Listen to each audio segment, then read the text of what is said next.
Hey y'all, Xander here with hackido.org. Today I want to show you guys how to make hacks. I have a longer version on, but I'm going to do a shorter version, down and dirty, fast and lean. First you got to go to hackido.org, download the stencil, or the template if you will, which has these two things on there. You cut them out. Here's the funnel, which is the bottom half of this page. Go like this, take a piece of tape and tape it like this, just along there.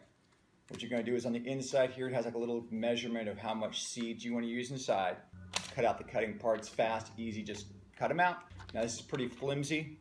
I recommend putting it on a piece of cardboard. You lay it on there, use your Sharpie, outline it. It's not that big of a deal, but you end up with this. Boom.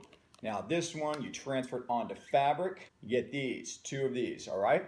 Once you get your two pieces like this, we're going to crease them or crimp. I'm not sure exactly what this is called, but you fold it. Just fold it around the whole area of the hack, right? This is kind of the important part, and this guide will give you a little bit of where you want that fold to be. It's the inner folded line. Boom, boom, boom. All the way around, okay? I'll just do the other one really quickly as well. All right, we're going to take about 3 or so feet of this, all right? I have a measurement that I use, but it's about a yard or a meter of thread. Now, you can use any type of thread you want. I've found the best thread to be a waxed nylon thread. When you thread your needle, you don't go halfway, and you want to leave about this much left over of single thread. Now you take the two pieces like this, and we're going to put them together like a T. Now what you can do, what sometimes people do, is I go through one of them at a time, like that, and then as the T comes up, you want to make sure that both the fabrics are inside, all right, so that the excess is inside, and you can poke it through the other side like that. Boom, all right, and just put it through. Okay, and then we're going to do a square knot right here. Okay, square knot goes like this. Basically, you have one side going on top, and then you turn it the other way so the other side goes on top. It's basically like you're doing a shoelace of a shoe without the little bunny ears. All right, and you want to take this little extra part and tuck it to your first stitch, where your first stitch goes. And then we'll show you a blanket stitch. So here's a close-up of a blanket stitch, and I have the lines printed on here, which makes it a lot easier to do. So just boom. This is how I do it. There might be different ways of doing it, but this is the easiest way I found. So the needle comes partially through. You take this part right here, closest to the last stitch you did, pull it underneath, and you could take this and pull it through. Now sometimes it is a little bit hard to do sometimes when you're doing the pulling it through the needle thing, all right? I don't recommend using a thimble, though some people do that. I always use tapestry needles, which are softer needles. They don't have the point on them. And when you go like this, you can wiggle it around a little bit, and that helps it go through. Be careful with your thumb right there. But once you do that and you pull it through, then you got it really easy. Okay? And that's how it is. One thing I forgot to mention earlier, all right, there's a reason why in the beginning you don't pull the needle halfway through, you leave a little bit extra and you only go through one string, but it's to avoid threadbare. So what happened is you're coming along, you go like this, you do your blanket stitch, pull it out through, and all of a sudden it won't come through. Oh no, but all you do is you pull that part out, yeah? And then you want to move it down a little bit, not too much from this part, just enough so you can get a little extra thread down there, and then you can make a couple more stitches. And you adjust it several times while you're making the hack. I mean, you adjust it lots because you don't want to wear down the thread.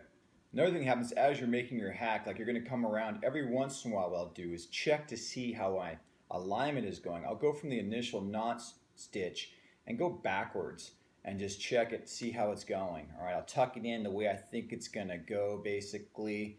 Boom, boom, boom.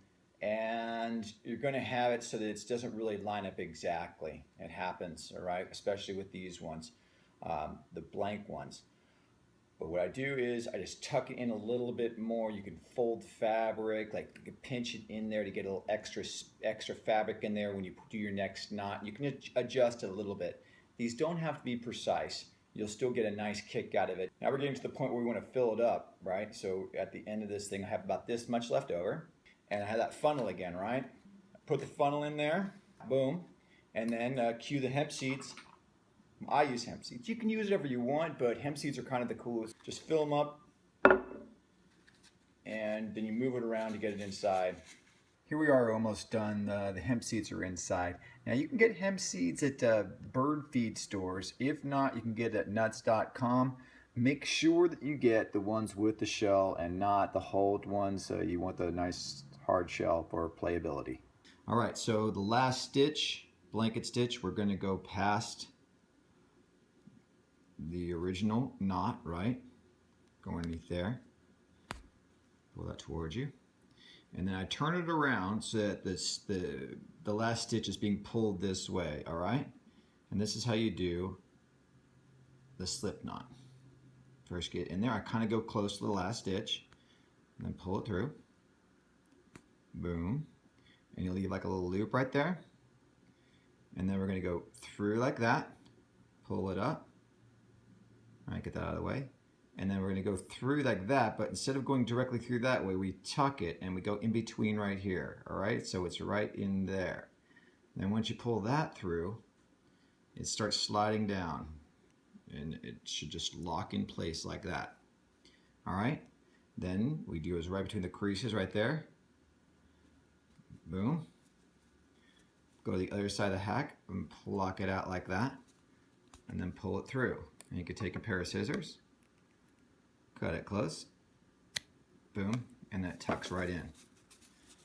So this is a finished hack right here, right?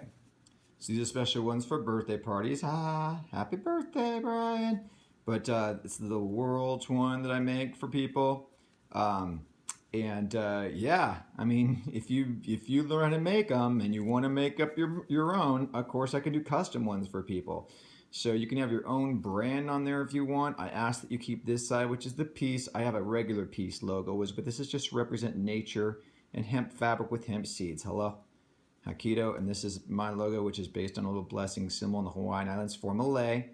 So it's a hack player, but it also has like a little bit of spiritual mumbo jumbo in there of warm fuzzies.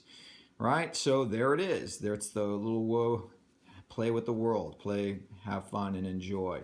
So thank you so much for your time, and hope you learn how to make hacks. All right, have a great one. Aloha.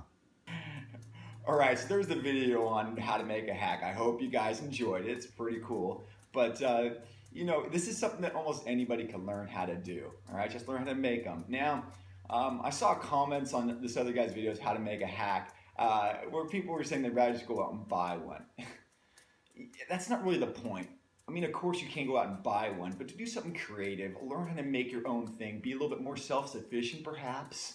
I mean, it's a great idea, but if you make one, you can make three, and then you can learn juggling, which is also pretty fun to do, right? It's a pretty cool thing. And impress people everywhere you go. But you can carry one in your pocket everywhere. I put these in my pocket, play someplace, all of a sudden I have a friend.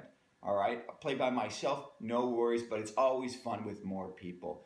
And there's no violence to hack. Nobody leaves Hack Circle unhappy. Everyone's stoked to be playing. All right, it's the only cooperative competition game I've come across on this little rock we call Earth.